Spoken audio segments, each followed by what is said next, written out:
네, 자 육아 포럼 2부가 시작이 되었습니다. 제가 꼭 와달라고 말씀을 드렸었죠. 꼭 와주시길 바라겠습니다. 자, 다 같이 왔으니까 박수 한번 짝짝짝 한번 쳐볼까요? 아, 좋습니다. 채팅창으로 여러분들은 짝짝짝이라고 쳐주시면 저랑 같이 소통할 수 있을 것 같은데요. 많은 분들께서 2부에 대해서 정말 기대를 많이 해주신다고 합니다. 그럼 2부에서는 어떤 육아 강연이 펼쳐질지 한번 이야기를 해보도록 할까요? 이거는 저도 아이를 키우는 제 MC, 제 입장에서도 너무나도 듣고 싶은 내용이기도 합니다. 여러분들도 정말 공감이 될 것 같아요. 2부에서는 가족치료 전문가이자 최성애 박사의 행복수업 저자이신 HD 행복연구소 소장 최성애 박사님과 함께하는 행복한 육아를 위한 준비된 엄마 아빠 되기, 그 5번째 주제는 빠밤, 소중한 우리 아이 신체적 정신적 지지하는 방법에 대해서 알아보는 시간을 가져보도록 하겠습니다. 부모와 아이의 건강한 관계 형성 방법에 대해서 궁금하셨다면 이번 2부 꼭 보셔야 될 것 같아요. 네, 거두절미하고 바로 소개하도록 하겠습니다. 행복 전문가 최성애 박사님을 박수로 한번 모셔보도록 하겠습니다. 안녕하세요. 안녕하세요. 네. 박수 짝짝짝 한번 여기 쳐주세요. 네, 채팅창에. 네. 네, 간단하게 자기소개 부탁드릴게요. 예. 우리가 지난번 만났을 때까지만 하더라도 날씨가 아직 많이 더웠었는데 지금 벌써 오늘 아주 가을 날씨가 됐네요. 네. 그동안에 또 여러분들의 자녀도 그만큼 크셨을 거고요.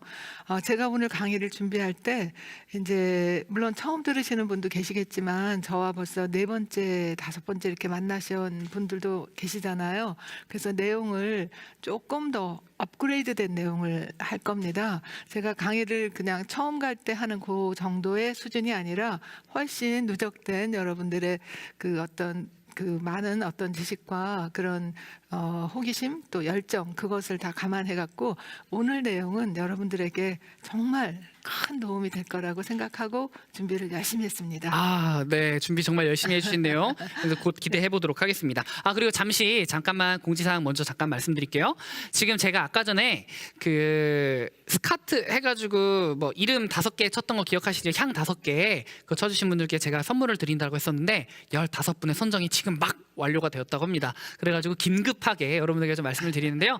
채팅창에 제가 읽어드리기엔 너무 양이 많아서 채팅창에 이제 당첨자 명단을 쭉 적을 겁니다. 그래서 유튜브 채팅창 내용을 꼭 참고를 해주시면서 선물 꼭 받아가시길 바라겠습니다. 다시 한번 말씀드릴게요. 아까 전에 했었던 참 깜짝 이벤트 15분 선물 보내드리려고 하니까요. 채팅창 꼭 봐주시길 바라겠습니다. 자, 이렇게 공지사항 끝났고요. 네, 최성애 박사님의 이야기로 다시 한번 돌아가 보도록 하겠습니다. 정말 기대 많이 해주셔도 좋을 것 같은데 혹시 그 부모님들께서 혹시 뭐 준비해야 될 게 혹시 있을까요? 강의 내용 들으면서? 글쎄요. 그 편안한 마음을 가지시면 제일 좋겠고요. 만약에 네. 메모장이 필요하다면 그것도 도움이 되겠죠? 네, 알겠습니다. 그리고 참고로 제가 여태까지 좀 수업을 계속 듣다 보니까 좀 팁이 있는데요. 저 어차피 화면으로 보고 계시니까 화면 보고 보시다가 진짜 좋은 내용 있으면 캡처해 두세요. 캡처하시고 그리고 남편한테 바로바로 쏘세요. 남편이래. 배우자한테 바로바로 쏘세요. 그러는 게 제일 좋은 것 같습니다. 자, 그러면 지금부터 본격적으로 강연 시작하도록 할게요. 부탁드릴게요. 네, 오늘 내용이 중요하기도 하지만 또 약간 많기도 하기 때문에 제가 말씀을 좀 빨리 하겠습니다.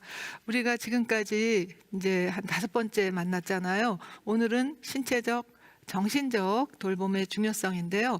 이 2가지가 사실은 꼭 동떨어진 것이 아닙니다. 그러니까 몸과 마음이 혹은 마음과 정신과 이런 신체가 이렇게 동떨어진 게 아니라 이것이 서로 정말 아주 긴밀하게 연결이 되어 있고 우리가 어떻게 보면 한 가지 방법으로 이 2가지를 다 얻을 수 있는 그런 계기가 될 수 있기도 하겠습니다. 일단 오늘의 순서는 신체적 돌봄과 정신적 돌봄이라는 건데요. 이렇게 이제 제가 5 항목으로 나눴지만 그러나 제가 첫 항목에서 좀 더 시간을 많이 보내겠습니다. 그리고 끝에 가서는 구체적으로 오늘 바로바로 실천하실 수 있는 팁, 노하우를 알려드리겠습니다.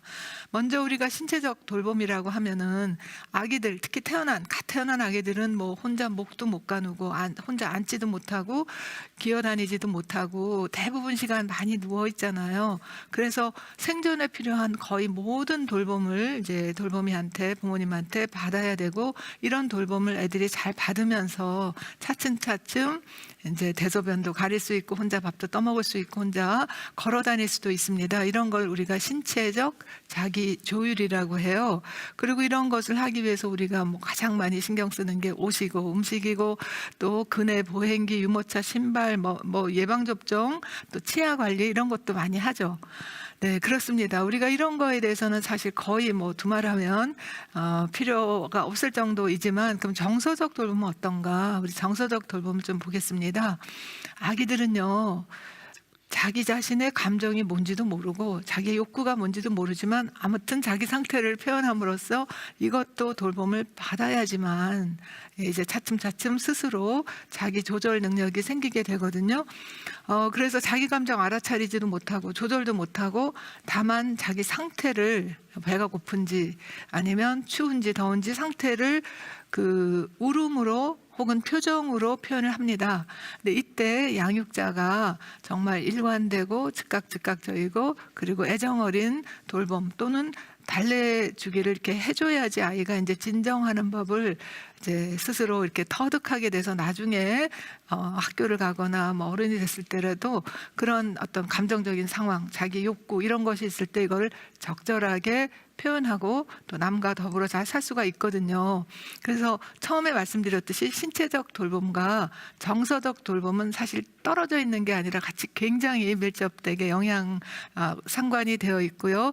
그런 것이 잘 되었을 때 우리는 건강하고 몸과 마음도 다 건강하죠. 그리고 또 사회적으로 굉장히 성공하고 행복감도 느낄 수 있습니다.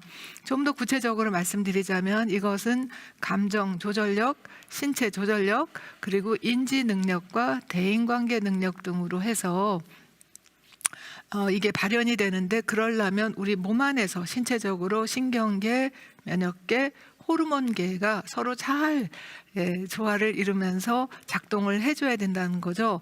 그런 것이 이제 나타나는 게 공부가 잘 되고 집중이 잘 되니까 기억도 잘 되고 또 유치원이나 학교 생활에서 또래 관계가 잘 되고 정신적으로 아주 면역력과 혹은 회복 탄력성이 있고 그리고 성취와 창의력을 더 많이 이렇게 표현하고 또 성취할 수 있게 됩니다.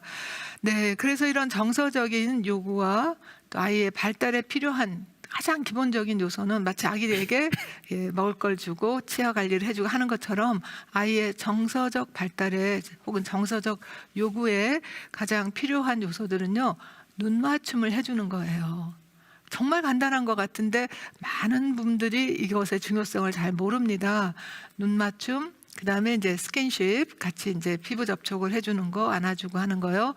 그리고 또 모방이라고 해서 그 아이의 표정을 우리가 되게 아이가 웃으면 우리도 같이 따라 웃잖아. 아이가 찡그리면 우리도 이렇게 걱정이 되고 하는 식으로 아이가 어떤 행동을 할 때 따라 해주는 거.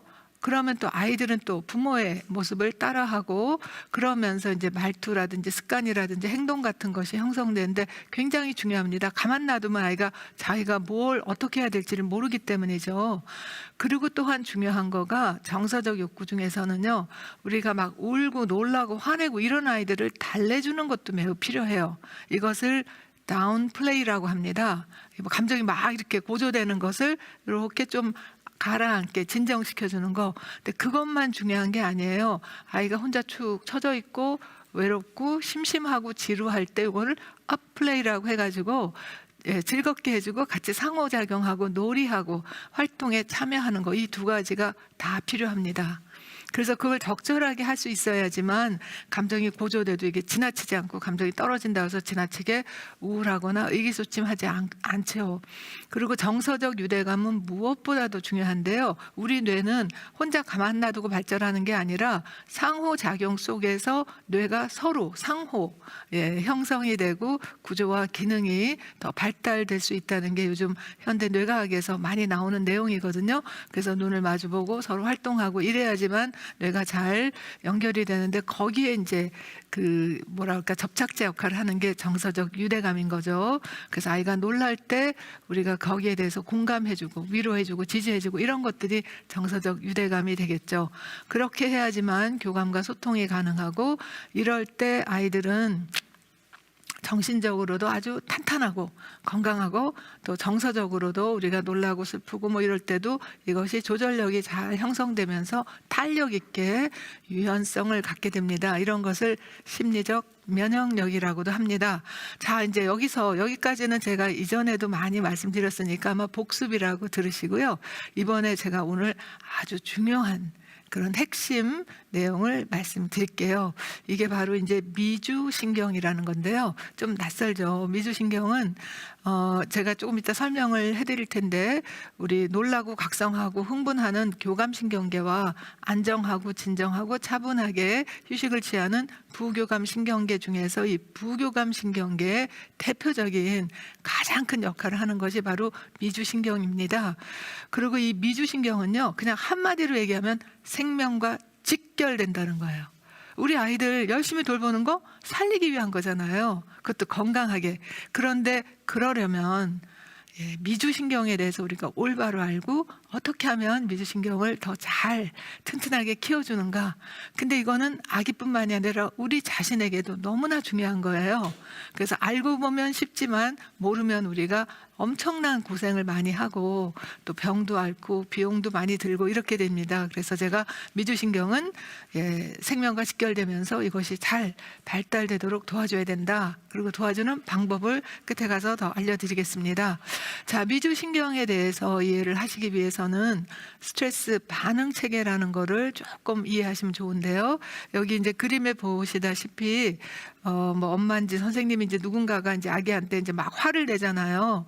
그러면 아이의 머릿속에서 어떤 일이 벌어지냐 하면 그 뇌 안에서 지금 감정센터가 크게 작동을 할 거예요. 놀라거나 무섭거나 막 이러니까. 그렇게 감정센터가 공포, 불안, 고통, 이런 것들을 느끼게 되면 전두엽이라고 해서 이 두뇌 피질 여기 X라고 했죠. 더 고도의 차분하게 생각할 수 있는 그 부분은 작동을 하지 않습니다. 왜냐하면 혈류가 그쪽으로 가지 않고 거꾸로 어디로 내려가냐 하면 여기 빨간 부분 옆에 있는 분홍색 있죠. 뇌의 간이라고 뇌 뿌리 쪽으로 혈류가 내려가면서 자율신경계가 확 활성화가 됩니다. 그 자율신경계는 뭐냐 하면 싸우거나 위험을 지금 이게 겪고 있으니까 싸우거나 도망갈 수도 있고, 그런데 그 상대가 내가 아무리 싸워봤자 내가 이길 수가 없는 너무나 큰 호랑이라든지 너무나 큰 곰이라든지 내가 아무리 싸워봤자 내가 먹힐 것 같다 싶으면은 그 다음에는요 싸우거나 도망가지 못하고 이제 얼어붙거나 이제 기절하거나 이렇게 되거든요. 그래서 자율신경계가 할 때는 일단 싸우거나 도망가는 그쪽으로 확 이렇게 활성화가 되면서 차분하게 이야기를 나누거나 또 자기를 전달하거나 하지를 못한다는 겁니다. 자, 그러면 우리가 이것이 감정과 어떻게 연관이 되는가 행동으로 좀 보겠습니다.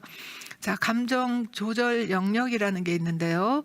여기서 이제 색깔로 표시를 하셨는데 이렇게 너무 놀라거나 무섭거나 아프거나 화가 나거나 막 이러면 고각성 상태라고 해요. 빨간 쪽이 있죠. 고각성, 분노, 공포, 그럴 때 막 소리도 치고 혹은 아이가 너무 고각성이 돼버리면 막 남을 때리기도 하고요. 아주 통제불능이 되죠. 막 땡깡도 부리고 막 이렇습니다.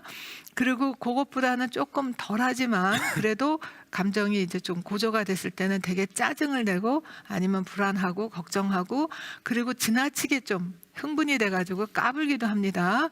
그러면서 통제가 좀 어려운 상태예요. 빨간 데는 통제가 아예 안 되는 상태고요. 그리고 우리가 가장 바람직하다고 보는 것은 행복하고 차분하고 안정감을 느끼고 그리고 집중이 잘 되고 학습에 아주 최적한 상태로 뇌가 잘 작동하는 그런 상황이 이제 초록에 해당되는 그런 감정 조절 영역이 되겠죠. 그런데 그 밑에 파란 부분이 있습니다.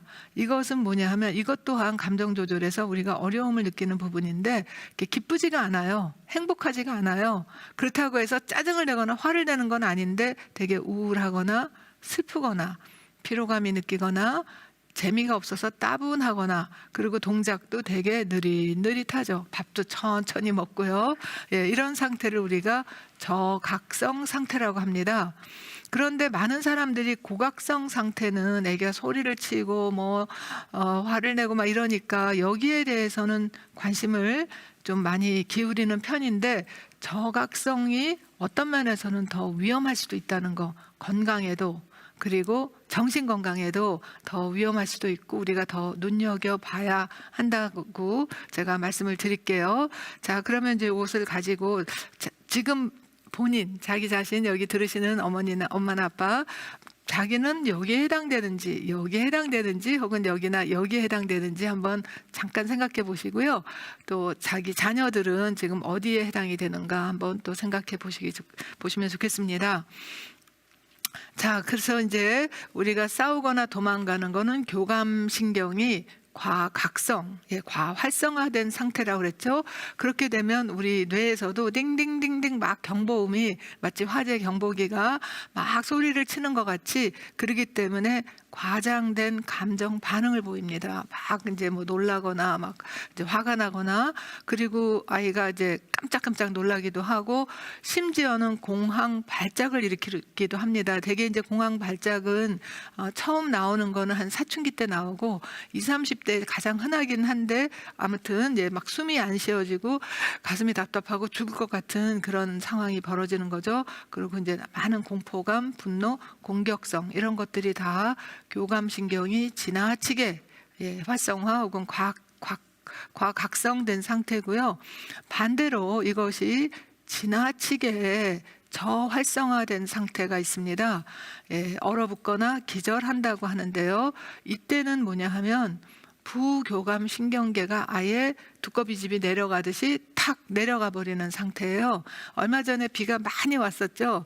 그랬더니 저희 사무실에 불이 안 들어왔어요. 그래서 제가 맨 먼저 살펴보라고 한 것이 이제 소위 말하는 그 차단기 두꺼비집을 한번 살펴보자. 그랬더니 아니나 다를까 뭔가 하여튼 이상이 생기면서 이제 그게 탁 내려간 상태. 그럼 불이 켜지지 않죠. 대개 우리 몸에서 부교감 신경계가 차단이 되는 경우는요. 부교감 신경계는 우리를 진정시키고 안정화하고 휴식을 취하면서 재충전하게 하는 그 자체가 차단이 돼버리면 어떤 상태가 일단 어떤 상태에서 그렇게 되느냐. 일단은 절망감에서 촉발이 됩니다. 무슨 뜻이냐? 아까도 얘기했죠. 우리가 예전에 원시인들이 호랑이나 너무나 큰 적으로부터 막 공격을 받을 때 내가 싸워도 내가 도저히 이길 수가 없다. 싸워봤자 내 몸만 더 에너지만 더 소모가 되겠다 할 때 아예 그냥 얼어붙거나 기절을 해버리거든요. 그것도 일종의 생존을 위한 한 가지 방법이기도 합니다. 왜냐하면 아주 큰 맹수들은 죽은 동물은 먹지 않으니까. 그래서 다른 살아있는 것을 갈 때 그때 이제 다시 정신 들고 살아남을 수가 있어서 그럴 수도 있는데 이거는 지금도 우리가 볼 수가 있어요. 예를 들어서 쥐가 이제 너무 큰 고양이가 자기를 막 먹으려고 그러면 처음엔 막 싸우기도 합니다. 이제 도망을 가다가 그다음에 안 되면 이제 싸우기도 하는데 그것도 안 되겠다 싶으면 그냥 이렇게 기절한 듯이 혹은 얼어붙어서 아무것도 못하고 있죠. 사람도 마찬가지입니다. 아이들에게 특히 가장 흔히 보이는데요. 애들의 눈으로 보면 부모님은 엄청 큰 존재이거든요. 키로 보나 뭐로 보나 아무튼 그런데 그럴 때 너무 무서우면 아이들이 그냥 멍해버리고 부교감 신경계는 차단이 됩니다. 즉 미주신경은 잘 작동을 하지 못합니다. 그리고 표정은 어떻냐 하면 멍해지거나 무반응을 보이거나 무표정합니다.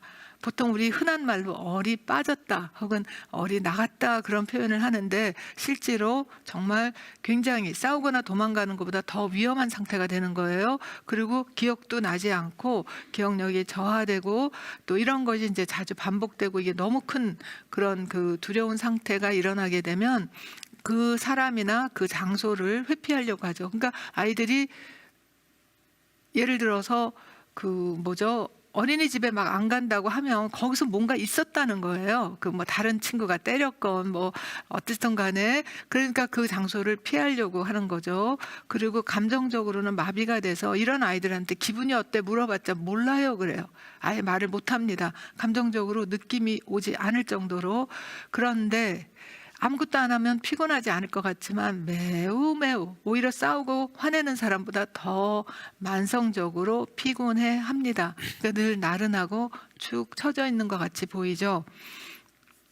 자, 이제 이 부교감 신경계도 교감 신경계 못지않게 우리의 생존에 굉장히 중요하고, 특히 싸우거나 도망가는 거 말고 이제 그런 상황이 끝나고 났을 때 우리를 재충전시켜주고 휴식을 취하게 하고 생명 유지를 하게 해주는 아주 중요한 역할이 부교감 신경계가 하는데, 주로 미주 신경에 의해서 부교감 신경계가 통제됩니다. 그런데 이 통제가 뇌에서 몸으로 가는 것이라기보다는 특히 미주신경계는요, 한 80%가 몸에서 뇌로 간다고 해요. 몸에서 뇌로. 즉 우리 몸이 편하면 뇌에서도 아, 안전하구나 이렇게 느낀다는 거죠. 그래서 우리가 몸을 편하게 갖는 것이 뇌를 안정화시키는데, 또 결과적으로는 미주신경계를 활성화시키는데 아주 도움이 됩니다. 자, 우리 몸과 뇌는 정보 교환을 끊임없이 하는데요. 뭐 뇌가 편도체에서도 하고, 심장이 어떻게 뛰느냐에 따라서 뇌에서 안정감을 느끼기도 하고 지금 공포감을 느끼기도 하고요. 그다음에 이제 정말 중요한 게 폐입니다. 폐. 호흡을 우리가 어떻게 하느냐에 따라서 우리가 호흡을 천천히 고르고 깊게 하면 뇌에다가 안전해 80% 안전해라고 신호를 보내기 때문에 뇌가 제대로 더 잘 기능적으로 작동을 할 수가 있습니다. 또한 그 소화기관에서도 우리가 장뇌축이라고 해가지고요, 마음이 편하면, 아니 장이 편하면 뇌도 편안하게 되는 거죠. 그걸 장뇌축이라고 하고요. 그 다음에 이제 염증 반응이라든지 면역세포 이런 것들이 사실은 뇌에서 내려와서 명령으로 인해서 몸에서 작동한다기보다는 몸에서 잘 작동이 되게 되면 뇌가 더 원활하게 안정적으로 작동을 하게 됩니다. 대개는 이것이 무의식적으로 작동을 하니까 우리가 잘 모르죠. 자, 여기서 이제 다시 제가 미주신경의 중요성을 또 한 번 강조를 할게요. 이 미주신경은 이제 우리 몸에서 어떤 일을 하냐면 휴식을 취하게 하고 소화를 잘 하게 하고, 그다음에 이제 이미 고갈된 에너지를 재충전해 주는데 핵심 역할을 담당하고 있어요. 좀 더 구체적으로 말씀을 드리자면 긴장을 이완하게 해주고, 심박수도 좀 천천히 낮게 뛰게 하고, 우리가 막 놀라고 무서우면 심장이 막 빨리 뛰잖아요. 그것을 낮춰주고, 또 혈압도 낮게 해주고, 잠을 잘 잘 수 있게 해주고, 침이 잘 나오고 소화도 잘 되게 하고, 또한 우리가 상처를 입었을 때 상처를 아물고 낫게 하는 영향도 해주고요. 그런 효과도 있고요. 그리고 면역계를 더 활성화시켜 줍니다. 그리고 염증 반응도 낮춰주고, 또한 생식 기능도 더 높여주는 거죠. 물론 키도 크게 하고요. 이렇게 해서 이 건강 유지에는 미주신경이 활성화되는 것이 아주 핵심입니다. 미주신경이 활성화되는 것이. 그리고 이 미주신경이 내가 얼만큼 잘 작동하는가는 심박 변이도라고 해서 심장 뛰는 것이 얼마나 고른가 혹은 불규칙한가라는 걸로 실시간에 우리가 바로 측정을 할 수 있고, 또 그것을 더 고르게 뛰는 것을 훈련을 받을 수도 있습니다. 하지만 여기서는 지금 소개하기가 어렵고요. 아무튼 그런데 이 미주신경이 스트레스를 받게 되면 가장 먼저 차단을 해요. 왜냐하면 미주신경이 차단돼야지 그다음에 이제 교감신경계가 활성화되니까 싸우든 도망가든 흥분을 하든 심장이 빨리 뛰든 이럴 때는 소화도 안 되고, 이럴 때는 뭐 재충전하고 휴식하고 자면 안 되니까 막 각성이 되고 이래야 되기 때문에, 그래서 미주신경이 차단되는 것입니다. 그러면 이것을 제가 조금 요새 이제 운전하시는 분들이 많으니까 운전에 있는 그 계기판을 가지고 제가 조금 비유를 들어서 설명을 하겠습니다. 미주신경은 우리 자동차로 치면 건강을 지키는 엔진이라고 볼 수가 있는데요. 차의 엔진, 그러니까 에너지 발전량은 분당 회전 속도를 우리가 되게 보거든요. RPM이라고 하죠. Revolutions per minute. 그래서 1분당 이것이 얼만큼 빨리 도느냐, 뭐 1000번 도느냐, 2000번 도느냐 이렇게 해서 그걸로 에너지 발전량이 측정이 되는데요. 이 RPM, 보통 이제 일반적으로 차를 보면 0에서부터 9까지 있잖아요. 근데 이거는 뭐 차만이 아니라 컴퓨터도 그렇고 다른 많은 거에도 우리가 적용할 수가 있어요. 아무튼 이제 차로 보자면 RPM이 높아지면 7, 8 막 이렇게 되면 속도는 차가 휙 빨리 달릴 수 있게 됩니다. 그리고 맨 처음에 엔진을 켜서 RPM이 어느 정도 가야지 차 안에 있는 다른 기능들도 작동을 할 수가 있거든요. 예를 들어서 라디오도 켤 수 있고 에어컨도 켤 수 있고 그렇습니다. 그런데 이 미주신경은 우리 몸의 내부 엔진으로 건강과 효율성을 지키는데요. 이제 미주신경이 잘 작동이 되면 긴장 이완하고 잠도 잘 자고 소화도 잘 되고 심장도 잘 뛰고 뭐 이런다 그랬잖아요. 상처도 잘 낫고 면역력 강화되고 항염 반응도 한다 그러는데 그것은 우리가 그 RPM이 요 초록돼 있는 상태가 바로 그런 상태입니다. 그런 상태예요. 그런데 이제 스트레스를 받게 되면 미주신경이 작동 불량 상태가 되는 거죠. 엔진만 켜놓은 상태는 즉 엔진 이렇게 틱 켜는데 아직까지 여기까지 초록대까지 가지 못하면 차가 그냥 약간 움직이기는 하지만 속력은 나가지 않습니다. 그리고 아직까지는 뭐 에어컨도 잘 작동이 안 되고 다른 기능이 제대로 되지 않는 상태가 돼요. 우리가 이제 스트레스를 받게 되면 바로 그런 상태가 된다는 거죠. 미주신경이 제대로 작동을 못하고 작동 불량 상태가 되는 겁니다. 그래서 스트레스 받으면 미주신경은 비활성화되고 그 대신 반대로 교감신경계는 이제 과각성되고 활성화가 되는 거죠. 미주신경이 이렇게 제대로 일을 못하면 기본 생명 유지는 겨우겨우 하는데 예를 들어서 기절한 사람 겨우 생명 유지는 하지만 그러나 뛰어다니거나 학습을 하거나 하지 못하잖아요. 그런 것처럼 소화, 면역, 집중, 학습 등을 위한 에너지는 발생하지 않습니다. 그냥 숨만 쉬고 있다는 거라고 볼 수가 있겠죠. 근데 사실 놀랍게도 요즘 학교 가면 이런 아이들 참 많이 있습니다. 그리고 저희 상담실에도 많은 아이들이 정말 무기력, 무감동, 무감각, 무표정 이런 상태로 오는 아이들도 굉장히 많고 대개의 경우 아이들이 학교를 그만두는 경우도 더 많죠. 자, 그런데 이제 이 미주신경이 그냥 스트레스보다도 더 극도의 스트레스를 받게 되면 이제 미주신경 불량 상태가 아니라 그러니까 잘 작동을 잘 못한다가 아니라 아예 미주신경이 차단이 되게 됩니다. 아까 두꺼비집이 탁 내려앉는 것처럼 차단이 되게 됩니다.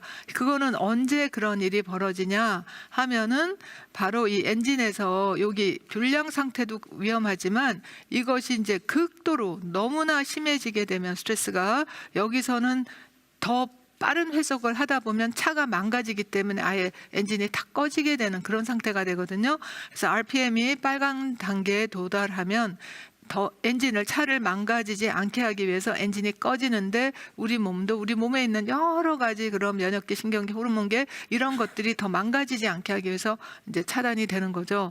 극도의 스트레스와 절망 상태에서 미주신경은 이제는 여기로 가는 거죠. 빨강선에 가고 신체, 심리적 차단 상태가 됩니다. 대개 이때 기절하거나 아니면 해리 상태가 된다 그래서 현실과 동떨어지게 멍해지고 자기가 여기 있는 것 같지 않고 자기가 어디 있는지도 모르고 이제 그렇게 되는 거죠. 해리 상태가 되는 겁니다. 자, 그런데 문제는 뭐냐 하면 우리가 이렇게 위험한 상태 지금 여기서 보시다시피 아이고 이게 잠깐만요. 다시요. 이쪽에 있어서 미주신경이 잘 작동을 안 하는 불량 상태도 별로 작동 안 하니까 위험한데 이것이 또 지나치게 스트레스를 받음으로 해가지고 아예 차단 상태 되는 거 이 두 가지가 다 위험한데 문제는 뭐냐 하면 우리 몸은요 좋든 나쁘든 심지어는 나쁜 스트레스에도 적응을 한다는 거예요. 거기에 맞춰서 살아가게 된다는 거죠. 왜냐하면 인간은 환경에 매우 적응적으로 그러니까 보세요. 같은 인간인데 정말 사막에서도 살아남고 북극에서도 살아남고 알래스카 뭐 이런 데서 그리고 아주 물이 없는 곳에서도 살아남고 물이 아주 많은 곳에서 살아남고 추운 것 더운 것 이런 많은 환경에 우리는 적응을 했기 때문에 정서 환경이나 그밖에 다른 환경에도 우리를 적응을 합니다. 이것이 세대 간 유전자를 통해서도 적응되고 때로는 개인의 뇌의 가소성이라고 해서 뇌가 이제 늘 환경과 적응하면서 변화하거든요. 그래서 개인적으로 변화도 하는데 이제 이것이 악습관도 우리가 적응을 하게 되면 그게 편해진다는 거예요. 예를 들어서 매운 음식 처음 먹으면 너무 매운데 자꾸 먹어보세요. 떡볶이도 막 뭐 요새 그런 말도 하죠. 마약 떡볶이라고 정말 엄청나게 매워도 그래서 그것이 위장에 정말 위궤양을 일으킬 정도로 해로워도 우리가 거기에 익숙해진다는 거예요. 그런 것처럼 부모가 야단치는 거, 욕하는 거 혹은 부모가 싸우는 거에도 애들이 적응하게 된다는 거죠. 그 대신 그 대가가 엄청나게 신체적으로, 정신적으로 또 관계적으로 후유증이 깊어진다는 걸 말씀드리고 싶어요. 그래서 이제 뇌의 가소성 때문에 우리가 경험에 의해서 신경망이 재조직되고 재구축되다 보면 나쁜 것에도 우리가 익숙해진다는 건데요. 특히나 아동기에는 이 경험과 환경에 우리의 신경계와 뇌가 적응해가는 대단히 중요한 시기이기 때문에 좋게든 나쁘게든 그래서 특히 아동기에 우리가 좋은 환경을 제공해줘서 아이들이 좋은데 적응하는 것이 정상적으로 느껴지도록 그렇게 하는 것이 좋다는 거죠. 나쁜 것에 너무나 익숙해지면 나중에 좋은 환경이 와도 거기에 적응을 오히려 못하고 불편하게 여기기도 하거든요. 자, 그래서 이제 건강한 상태라는 것은 어떤 상태냐 하면, 어떤 스트레스가 있거나 해도 어느 정도 자기가 그것을 감당할 수 있고, 스트레스가 있을 때는 교감신경계가 약간 활성화돼서 놀이도 하고 뛰기도 하고 장난도 치고 깔깔 웃기도 하고 이게 교감신경계가 어느 정도 활성화되는데 그러다가 또 쉬는 때는 또 이것이 잘 휴식을 취하고 잠도 자고 밥도 잘 먹고 잘 휴식을 취해서 재충전되면 다시 또 이렇게 교감신경계가 되고 이것이 보통 건강한 아이나 어른들의 모습이죠. 그래서 미주신경의 탄력은 활력과 건강을 지키고 또 스트레스에도 유연하게 놀라도 너무 놀라지 않고 또 지루하다고 해서 너무 축 처지지도 않고 완만하게 반응을 하고 이제 여기에서 우리가 다음번에 제가 소개를 해드릴 감정 코칭이 바로 미주신경의 탄력성을 키운다는 그런 연구가 또 나와 있습니다. 그래서 아이들에게 감정 코칭 해주는 것은 건강한 미주신경을 우리가 키워주는 데도 정말 도움이 되는 거죠. 그건 다음번에 제가 말씀을 드릴 거예요. 그래서 신경계 건강은 미주신경에 달렸는데 안전감을 느껴야지만 미주신경이 제대로 작동되고 그래야지 잘 자고 잘 먹고 소화 배변도 잘하고 면역력도 증가하는데 아이들이 잘 안 먹는다, 아이들이 잠을 안 잔다 하면 벌써 우리가 뭐가 지금 제대로 작동하지 않는구나, 아이가 지금 굉장히 스트레스를 많이 받고 있구나 이런 걸 볼 수 있어요. 그러니까 소아과 의사한테 가도 제일 먼저 묻는 게 잘 먹습니까? 잘 잡니까? 배변은 어떻습니까? 이렇게 묻잖아요. 저도 아동 청소년들이 오면 보호자에게 가장 먼저 묻는 게 아이가 먹는 건 어때요? 잠은 어때요? 그리고 배변 활동은 어떤 것 같아요? 대개 미주신경이 잘 작동 못하면 변비도 생기고 아니면 소화나 설사, 소화불량과 설사가 자주 생기게 되고 또 잠을 잘 못 자고 자주 깨고 자다가 악몽을 꾸고 막 이러거든요. 그래서 우리가 그런 것은 기본 체크를 하는 거죠. 그런데 만성적 스트레스는 부교감 신경계를 저하시키고 즉 미주신경이 불량 상태가 되게 하고 교감신경계는 과활성화하게 되니까 이때 이제 욱, 버럭, 짜증 그리고 아이들 같은 경우는 이제 잘 울고 난리를 치죠. 뭐 조그만 어떤 불만이라든지 욕구 해소가 안 될 때 애들이 이제 크게 막 울고 그러는 것은 얘가 지금 교감신경계가 과활성화됐구나. 다시 말해서 미주신경이 제대로 작동을 하지 못하는구나. 이렇게 보시면 됩니다. 이게 마치 시소처럼 미주신경계가 잘 작동되면 교감신경계는 낮아지고 거꾸로 교감신경계가 과활성화되면 미주신경계는 시소처럼 잘 작동을 못하는 상황이거든요. 그래서 결과적으로 신경계의 경직과 미주신경의 건강 지킴이 기능을 저하시키게 됩니다. 그러면 이것이 신체적으로도 건강하지 않지만 심리적으로, 정신적으로, 또 사회적으로, 관계적으로도 건강하지 못하게 되는 거죠. 그것을 우리가 그 피터 레빈이라고 트라우마 치료의 또 굉장히 대가이신데요. 그분이 아까 우리가 건강한 사람은 이렇게 활성화와 안정화와 활성화 안정화가 이렇게 곡선을 유연하게 그리면서 한다고 했죠. 그런데 이제 트라우마를 받거나 만성적으로 굉장히 많은 그런 스트레스를 받았던 사람들은 이게 경직되게 조금만 좋으면 확 좋고 조금만 안 좋으면 확 떨어지고 확 좋고 확 떨어지고 이렇게 굉장히 경직되게 이런 모습을 보이고 때로는 stuck on이라고 해서 활성화된 상태로 계속 켜져 있는 상태에 머물게 됩니다. 조금만 화가 나면 조금만 이제 뭐 울게 되거나 이러면 이제 한 시간씩 우는 애들 있거든요. 진짜로. 이거는 지금 여기에 지금 갇혀져 있는 거예요. 활성화가 지금 꺼서 내려오지를 못한다는 거예요. 이것도 문제인데 반대로 이것이 stuck on off, 차단이 된 상태에서 그냥 거기에서 머무르는 아이, 이런 아이들이 되게 멍하고 무표정하고 제대로 먹지도 못하고 제대로 잠도 못 자고 하면서 아이들이 굉장히, 그래서 어떤 면에서는 뭐 둘 다 좋지 않지만 이거는 외적으로 잘 보이니까, 그리고 시끄러워서라도 울면 빨리 가서 뭔가를 해주는데 이런 아이들은 그냥 혼자서 가만히 있거나 그런 표정이 없고 뭘 요구하거나 하지 않기 때문에 특히 아이들이 많은 어린이집이나 유치원, 학교에서는 되게 그냥 간과되기가 아주 쉽습니다. 그래서 제가 어린이집 혹은 유치원 교사들, 초등학교 교사들에게 교육을 할 때는 여기도 관심을 둬야 되지만 이쪽에다가 더 관심을 둬야 된다. 왜냐하면 이때 우리가 이거를 모르고 자꾸 지나치게 되면 이 아이들이 나중에 중고등학교 다닐 때 자살할 확률이 굉장히 높아요. 그리고 우리나라 청소년 자살률이 지금 뭐 OECD에서 제1위잖아요. 그런데 얘네들보다는 얘네들이 훨씬 더 많다는 거. 그래서 어릴 때부터 빨리 발견하고 빨리 조기 개입을 하는 것이 필요하다는 겁니다. 그래서 이렇게 신경계 조절이 부전 잘 제대로 작동을 하지 못할 때 어떤 증상들이 나타나느냐. 감정 조절이 어렵고요. 기억이나 집중, 학습이 어렵습니다. 그런데 집중 못하고 가만히 앉아있지 못하고 감정 조절 못하면 되게 우리 뭐라 그래요? 아주 쉽게 요새 너무나 일반화 쓰고 있는데 제가 좀 안타깝고 걱정이 되는데 그냥 A, D, H, D라고 딱지를 딱 내리고 약을 줍니다. 이거는 그렇게 해서 고쳐질 일이 아니에요.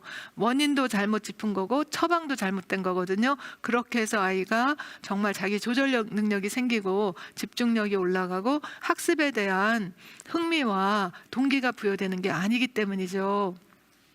그래서 우리가 지금 아이가 어디에서 스트레스를 받고 있는가, 그 스트레스가 만성화되고 있지 않는가, 혹은 아이가 감당하기 어려울 정도의 너무나 큰 스트레스를 받지 않았는가, 그런 것들을 우리가 좀 살펴볼 필요가 있습니다. 그리고 그 원인부터 우리가 바꿔주게 되면 그러면 아이들이 정말, 저는 뭐 그런 애들을 푸지기수 정말 ADHD 약 먹는 아이들, 또 감정 조절이 안 되는 아이들, 그리고 한번 때를 쓰면 정말 뭐 몇 시간씩 울고 막 그러는 아이들 정말 많이 치료를 해줬어요. 약 한 알도 먹지 않고. 그리고 그 치료 기간도 사실 우리가 제대로 원인 짚어가지고 해주면 길지도 않아요. 몇 번 오고도 아이들이 확확 좋아지고 그 좋은 효력이 계속 유지가 될 수 있게끔 그렇게 되거든요. 자, 그래서 이제 신경계 조절 부전 증상에서 또 잠을 잘 못 자는데 요새 뭐 수면 교육한다, 수면 뭐 훈련한다 하면서 사실 아이들이 자다가 일어나서 깜깜하고 아무도 없으면 아이들에게는 그게 굉장한 공포인데 그때 가면 안 된다, 내버려 둬라, 울게 놔둬라, 이것은 사실 아이들에게 굉장한 트라우마로 남고 아이가 울지 않는다 그래도 그거는 미주신경이 차단된 것이라서 울지 않는 것이지 그게 좋은 것은 아닙니다. 자, 그러니까 이제 제가 저번에도 그랬잖아요. 우리가 점진적으로 조금씩 아이가 그 부모의 돌봄에서 스스로 할 수 있는 그걸로까지 옮겨줄 때까지는 부모가 옆에서 있어줘야 된다는 겁니다. 예, 그게 보통은 만 2살 반, 2살에서 3살 정도까지인데요. 그때 그걸 제대로 못하면 5살, 6살, 10살이 돼서도 혼자 못 자고 계속 징징대고 혼자 어디도 못 가고 막 이렇게 되게 되죠. 예, 그리고 이제 점점 크면서 어른이 돼서도 아마 여러분들 부모님이나 시부모님 중에서 여기저기 아프다고 하시는 분들 많을 거예요. 만성 통증. 그런데 병원에 가보면 딱히 어디가 잘못됐다라는 거 찾지도 못하는데 이거는 이제 만성 통증으로 여기저기 아프기도 하고요. 소화불량, 만성적으로 메스꺼움, 구토, 신물이 올라옴 이런 걸로 나오기도 하고요. 어지럽거나 기절로 자라고 불규칙한 호흡, 즉 답답하거나 호흡이 얕거나 과호흡을 하거나 이게 지나치면 공황으로 나오죠. 그리고 만성 피로감으로 나옵니다. 아이들에게도 우리가 이런 거 볼 수 있지만 혹시 부모님이 본인이 지금 여기에 해당되지 않는가 그것도 한번 살펴보실 필요가 있습니다. 그러고 난 다음에 그렇다 하더라도 우리가 이것을 회복시킬 수 있는 미주신경을 강화시킬 수 있는 방법도 제가 곧 알려드릴 겁니다. 조금 더 공부하고요. 이렇게 이제 만성 스트레스가 건강에 미치는 영향을 보자면 스트레스와 관련된 만성 질병은 교감신경계의 과활성화보다는 오히려 미주신경의 저활성화 때문에 더 많이 만성 질환이 생긴다는 거예요. 즉 수면 결핍과 이완 부족, 소화불량으로 영양 섭취 어려우니까 또 키도 자라지 않죠. 그래서 이런 것을 스트레스성 외소증이라고도 해요. 스트레스가 높은 아이들 보면요. 키도 잘 안 자라고 몸도 아주 굉장히 작고 왜소하거든요. 어른이 돼도 그럴 수가 있어요. 그래서 이것이 물론 뭐 유전적으로 키가 작을 수도 있지만 스트레스성 외소증이 아닌가 이것도 한번 생각해 보실 필요가 있습니다. 왜냐하면 스트레스를 만성적으로 자꾸 받게 되면 스트레스 호르몬 코르티솔이 우리 뼈에서 무기질을 흡수하는 걸 방해하기 때문에 뼈가 잘 안 자라요. 그러니까 뼈가 안 자라니까 키가 못 크게 되는 거고, 그리고 이제 DHEA라는 활력 호르몬에서도 우리가 성장 호르몬이 그 안에 많이 작동을 하는데 그것도 못 하게 되니까 키가 잘 안 크게 될 수 있겠죠. 그리고 소화불량으로 영양 섭취가 어렵고 또 상처가 잘 안 아물고 감염성 질병이 자주 걸리고 천식 알레르기 비염 그 다음에 이제 뭐 아토피라든지 이런 자가 면역 질환에 쉽게 걸릴 수 있게 됩니다. 자, 그래서 미주신경 저하로 인한 증상과 질병들을 보면요. 일단 의학적인 면에서는 당뇨, 요새 소아당뇨도 많이 있잖아요. 어른이 돼서도 그렇고, 그 다음에 면역력이 많이 떨어지고 하기 때문에 감염이 있었을 때 혹은 뭐 수술하다가도 폐혈증으로 인한 사망률도 높아진다고 하고요. 여러 가지 자가 면역 질환을 갖게 될 수도 있고 각종 사망률에 굉장히 높은 상관계수가 있다고 합니다. 또 정신 심리적으로는 집중력 저하되고 감정 조절력 부족하고 불안장애 우울증, PTSD, 그러니까 외상 후 스트레스 증상들을 많이 보일 수가 있는 거죠. 그래서 저활성화도 문제고 이게 과활성화됐다가 이것이 이제 차단되는 것도 문제가 됩니다. 여기서 어떤 분들은 그래요. 우리 애는 아무 트라우마 안 겪었어요. 이렇게 생각할 수 있고 저도 이제 상담할 때 여쭤보거든요. 그런데 본인들이 알지 못해도 아이들이 겪은 트라우마가 있을 수 있습니다. 제가 전에도 말씀드렸지만 임신 전부터 아이를 원해서 가졌나? 임신 기간 동안에 부부가 얼마큼 스트레스를 덜 받고 잘 지냈나? 출산 과정은 어땠나? 그리고 출산 후에 예를 들어서 인큐베이터에 들어가거나 의학 처치 받았느냐? 아니면 또 터울이 너무 밭어가지고 제대로 그때그때 즉각 돌봄을 받지 못했나? 양육자가 자주 바뀌었냐? 자주 이사 갔냐? 자주 싸웠냐? 이런 것들도 제가 다 보거든요. 그런데 여기서 무슨 큰 사건이 있지 않다 하더라도 부부가 자꾸 티격태격 싸우는 것도 이런 것을 우리가 스몰 T 트라우마라고 합니다. 부모가 물건을 던지고 깨고 화를 내고 이러는 것만이 아니라 때리고 이러는 것은 우리가 빅 T 트라우마라고 하는데요. 그것도 물론 굉장히 큰 후유증을 본인들에게도 또 어린아이에게도 남길 수 있는데 그렇게 한 번에 쾅 치는 빅 T 트라우마도 문제지만 크고 작게 맨날 티각태각 하면서 아이한테도 막 잔소리하고 이런 거는 스몰 T 트라우마거든요. 그러면 유리 항아리 같은 거 텅텅텅텅 자꾸 깨보세요. 금이 자꾸 가죠. 그거나 마찬가지로 우리 미주신경은 이것이 큰 스트레스건 작은 스트레스건 일단 스트레스에는 바로 반응을 한다라고 이해를 하시면서 스트레스를 가능하면 줄여주고 또 스트레스가 어쩔 수 없다면 그것을 회복할 수 있는 그런 능력을 키우는 게 필요하죠. 자, 그런데 아이들에게 무엇이 가장 큰 스트레스를 유발하는가 하고 연구를 해봤더니 많은 사람들이 아이 학대하는 것이 가장 크게 아이들을 놀라게 하고 무섭게 하고 스트레스 받겠지 했는데 그게 아니더랍니다. 물론 학대도 트라우마를 주는데 더 큰 트라우마, 더 해롭고 더 오래가고 더 눈에 보이지 않으면서 잠재적인 건강 문제, 정신 면역력 문제 이런 것들에 더 큰 영향을 미치는 게 아동기의 정서적 방치와 무관심이랍니다. 특히 아이가 놀라거나 무섭거나 화내거나 슬프거나 할 때 정서적으로 네가 알아서 해라, 문 닫고 들어가서 울다가 울음 다 끝이면 나와, 이런 식으로 정서적으로 돌봐주지 않는 거.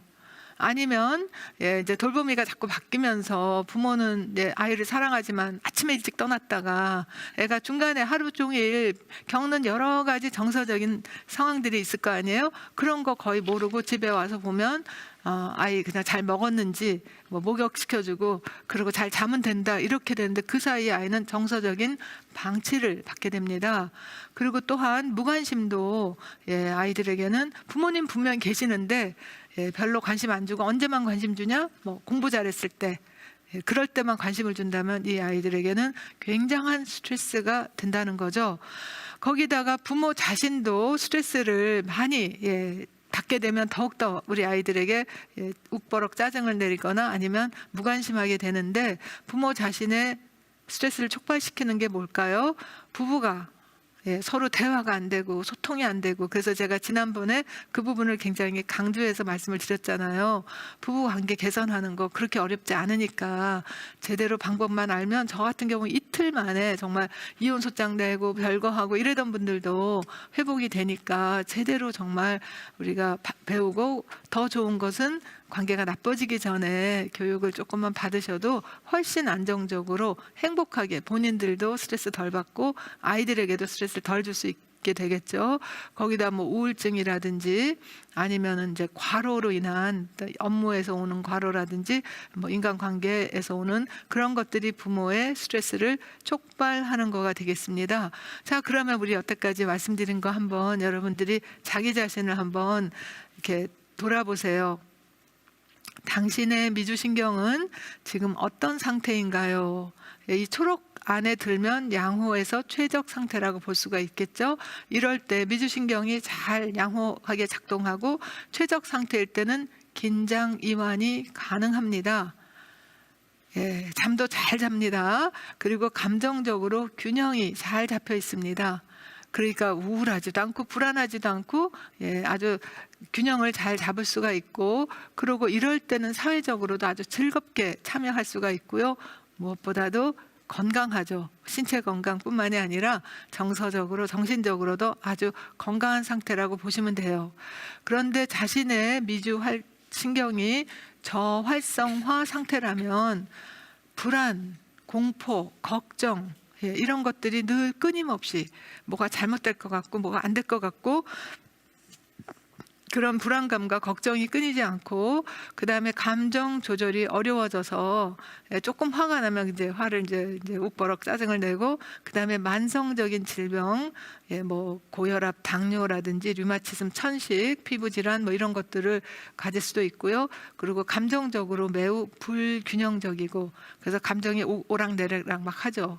조금 확 올라가고 조금 나쁘면 확 떨어지고, 보통 이럴 때 조울증 혹은 양극성 장애라고도 하는데요. 이거는 미주신경이 저활성화된 상태라고도 볼 수가 있습니다.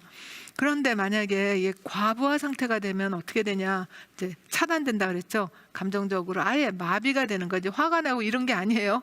마비, 또 감정적으로 차단돼서 아무것도 느껴지지 않고 우울하거나 해리, 그러니까 현재 상태에서 자기가 벗어나 있어 버리는 거죠. 현실 감각을 잃어버리고 만성 피로감과 잦은 질병을 가질 수가 있습니다.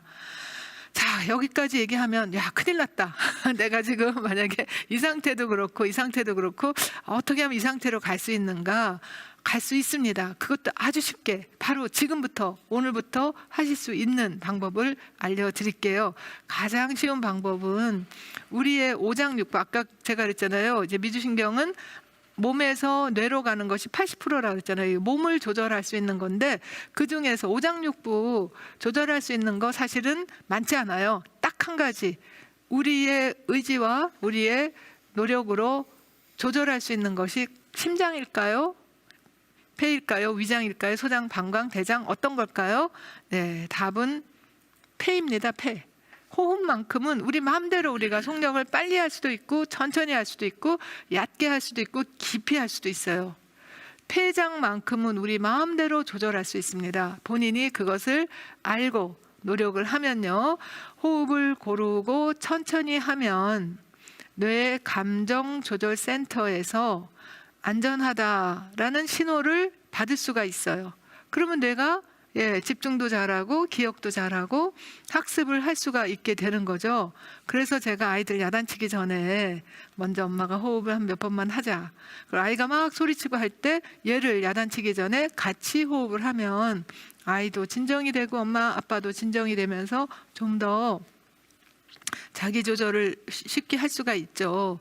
자, 그거 외에도 우리가 미주신경을 강화시키는 것은 제가 맨 끝에 더 아주 구체적이고 아주 쉽고 정말 효과가 있는 방법들을 나중에 더 말씀드릴 거예요. 이제 남은 시간에는 제가 뭘 할 거냐 하면 이제 겨우 우리가 첫 그 정서적 돌봄에 대해서 이제 인트로 한 거고 나머지 1, 2, 3, 4까지를 빨리빨리 설명을 드리겠습니다.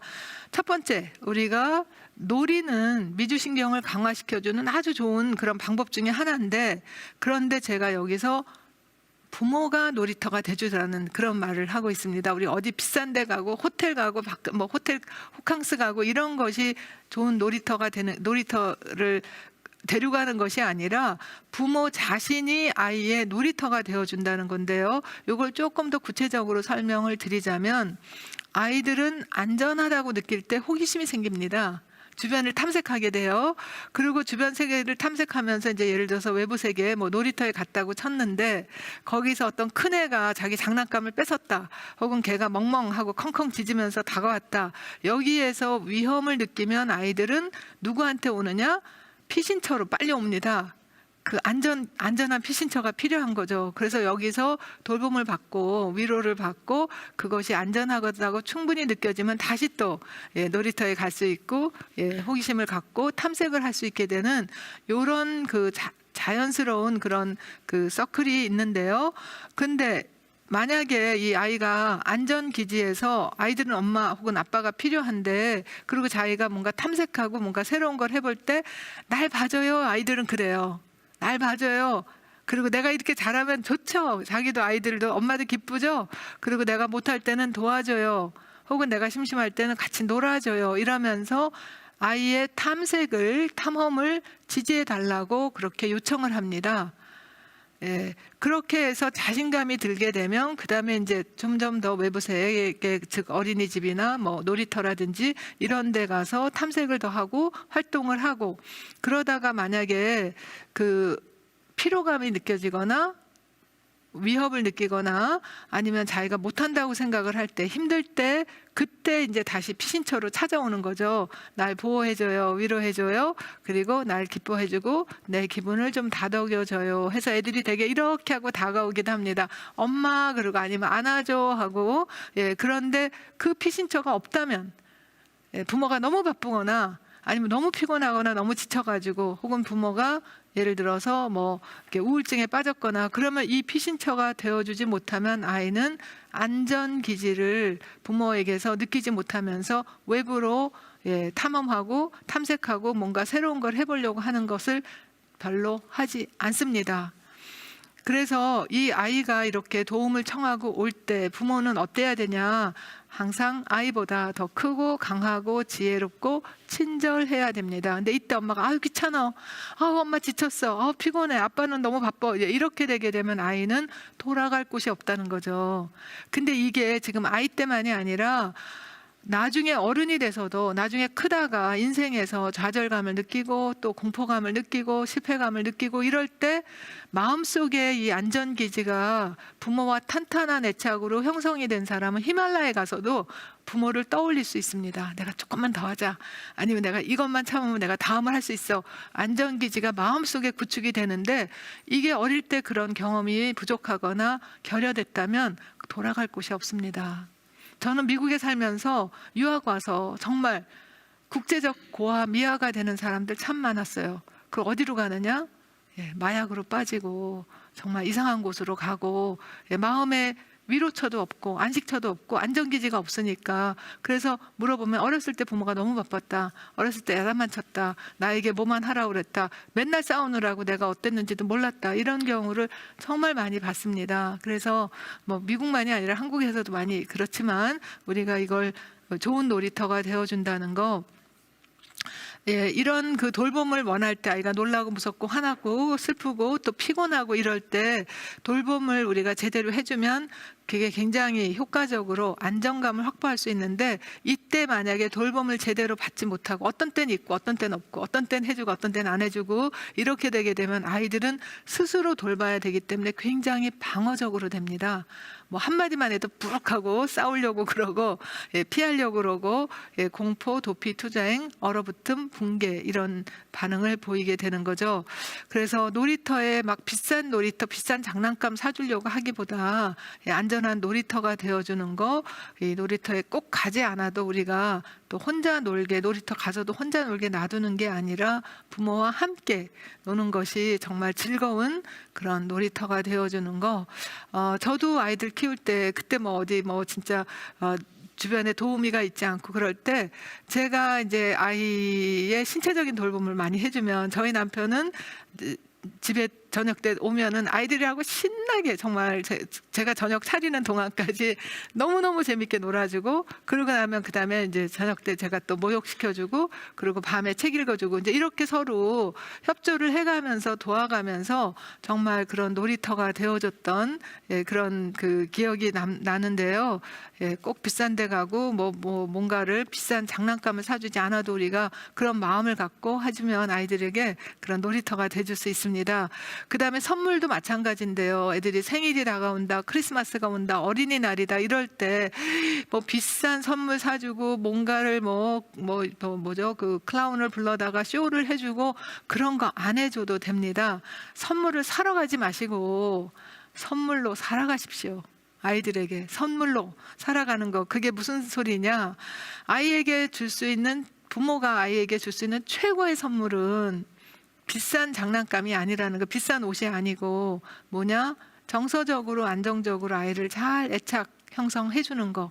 대개 이것이 첫 2회 동안에 형성된다고 하니까 맨날 애착하면 내일은 언제 해? 하지만 첫 2회 안정적으로 뿌리가 잘 내리면요. 그 다음부터 부모도 좀 더 자유로워지고 아이도 다른 친구들하고 잘 놀게 되기 때문에 그래서 첫 2회 정서적 애착 최고의 선물입니다. 평생 가는 정말 투자 가치가 너무나 리턴이 높은 그런 것이고요. 두 번째, 부모가 화목하게 지내는 거죠. 아이들에게 부모의 불화, 크고 작고 싸우고 애들 앞에서 소리 지르고 때리고 이러는 것은 아이들에게 엄청난 정말 공포감과 불안감과 스트레스를 주기 때문이죠. 그래서 정서적 애착 굉장히 중요한데요. 이런 정서적 애착이 제대로 안 되면 이게 그냥 정신적으로만이 아니라 신경계, 호르몬계, 면역계 다 애들에게 위험 신호로 감지가 됩니다. 신체적으로도 위험하게 부모가 보호 역할을 잘 못해줄 것 같고 하니까 또 정서적으로 안정감 느끼지 못하고 이렇게 되면 사회적으로 어디 가도 자기가 환영받지 못하는 것 같고 굉장히 부끄러운 존재인 것 같고 자책감과 두려움을 가질 수도 있습니다. 그래서 아이들이 같이 놀자고 우르르 오는 것도 날 때리러 오는 것 같이 보일 수도 있어요. 선생님께서 뭐라고 설명을 해줘도 그게 나한테 지적하는 것처럼 느낄 수도 있고 그렇게 사회적 위협으로 느껴지게 됩니다. 그 결과 자신에 대해서도 부정적 신념, 믿음을 갖게 되고 난 나쁜 애야. 난 태어나지 말았어야 돼. 다른 사람들도 다 나를 미워해. 이런 자책과 수치감을 가질 수가 있고 즉 자신과 타인에 대한 불신감 또 이럴 때 교감신경계는 과활성화가 되는 거죠. 그래서 더욱더 이제 과잉 행동을 할 수가 있습니다. 반대로 정서적으로 탄탄하게 안정적으로 잘 연결하면 기존에 있는 다른 스트레스들도 많이 낮춰준다고 합니다. 그리고 스트레스가 낮춰지면 시소처럼 스트레스가 낮춰지면 미주신경은 강화가 되는 거죠. 특히 정서적 연결은 우리 몸에서 옥시토신이라는 그 호르몬을 분비시켜 주는데요.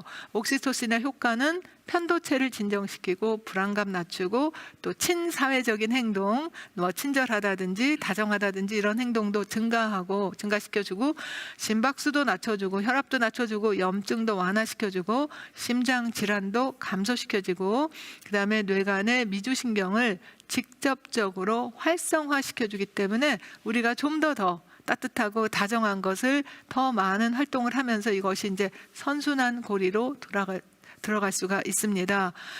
그러니까 선물 사러 가는 대신에 우리가 선물로 그런 마음으로 따뜻하고 정말 옥시토신이 넘치는 그런 몸과 마음으로 아이를 대해준다면 이것이 바로 선물이죠.